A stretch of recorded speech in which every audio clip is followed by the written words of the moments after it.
Scuffy the Tugboat, a little golden book classic.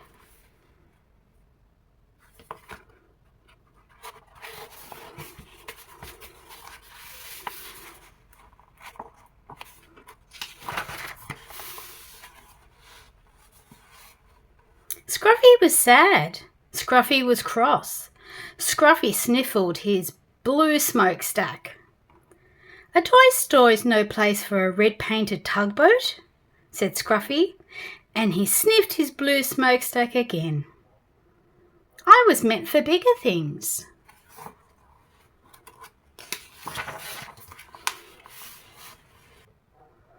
Perhaps you would not be cross if you went sailing, said the man with the polka dot tie who owned the shop. So one night he took Scruffy home to his little boy. He filled the bathtub with water. Sail, little tugboat, said the little boy. I won't sail in a bathtub, said Scruffy. A tub is no place for a red-painted tugboat. I was meant for bigger things. The next day, the man with the polka dot tie and his little boy carried Scruffy to a laughing brook that started high in the hills. Sail, little tugboat, said the man with the polka dot tie.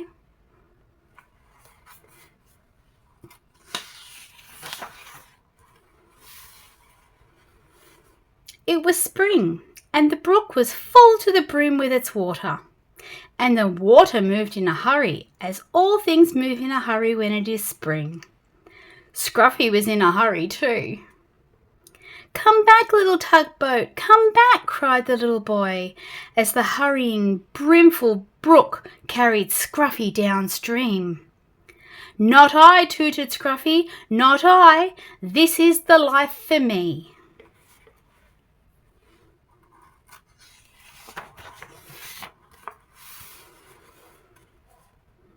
All that day Scruffy sailed along with the brook, past the meadows filled with cowslips, past the women washing clothes on the bank, past little woods filled with violets. Cows came to the brook to drink. They stood in the cool water, and it was fun to sail around between their legs and bump softly into their noses. It was fun to see them drink. But when a white and brown cow almost drank Scruffy instead of the brook's cool water, Scruffy was frightened. That was not fun.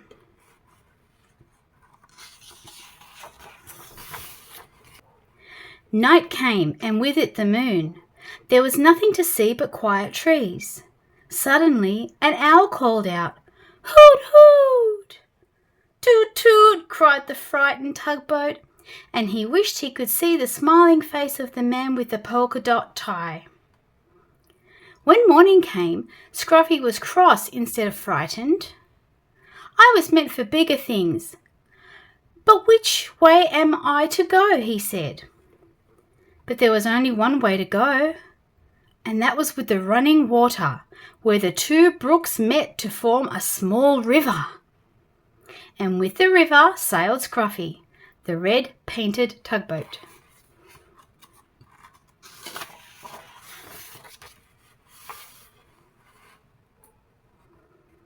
He was proud when he sailed past villages. People build villages at the end of my river, said Scruffy, and he straightened his blue smokestack. Once Scruffy's river joined a small one jammed with logs. Here were men in heavy jackets and great boots, walking about on floating logs trying to pry them free. "Toot, toot, let me through," demanded Scruffy. But the men paid no attention to him. They pushed the logs apart so they would drift with the river to the sawmill in the town. Scruffy bumped along with the jostling logs. "Ouch!" he cried as two logs bumped together.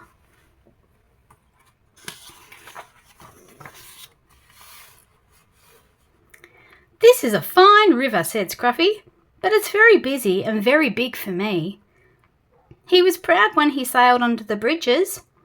"My river is so wide and so deep that people must build bridges to cross it." The river moved through big towns and now instead of villages.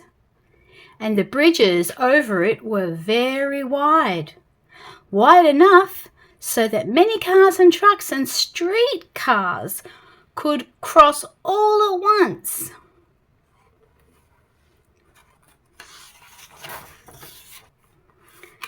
The river got deeper and deeper. Scuffy did not have to tuck up his bottom. The river moved faster and faster. I feel like a train instead of a tugboat, said Scuffy as he hurried along. He was proud when he passed the old sawmill with its water wheel. But high in the hills and mountains, the winter snow melted. Water filled the brooks and rushed from there into the small rivers. Faster and faster it flowed to the great river where Scuffy sailed. There is too much water in this river, said Scuffy, as he pitched and tossed on the waves. Soon it will splash over the top, and what a flood there will be. Soon great armies of men came to save the fields and towns from the rushing water.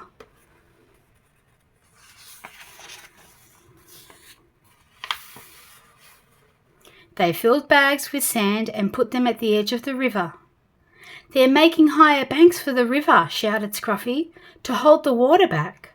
The water rose higher and higher. The men built the sandbags higher and higher. Higher went the river, higher went the sandbags. At last the water rose no more. The flood water rushed onto the sea, and Scuffy raced along with the flood. The people and the fields and the towns were safe.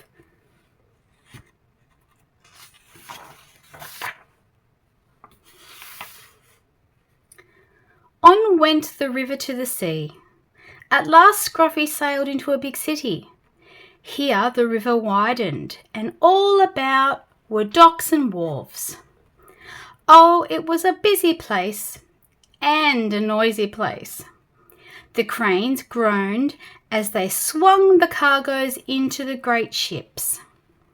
The porters shouted as they carried suitcases and boxes on board.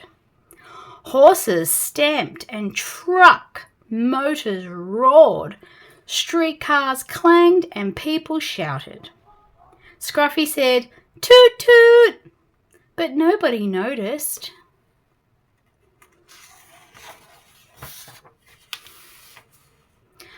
"Oh, oh!" cried Scuffy when he saw the sea. "There is no beginning and there is no end to the sea.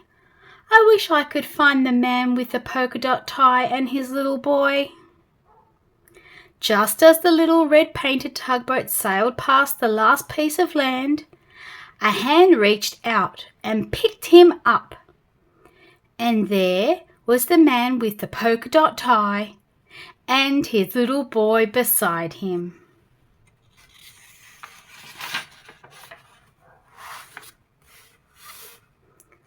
Scuffy is home now with the man with the polka dot tie and his little boy. He sails from one end of the bathtub to the other. "This is the place for a red-painted tugboat," said Scuffy. "And this is the life for me." I hope you'll join me for another story.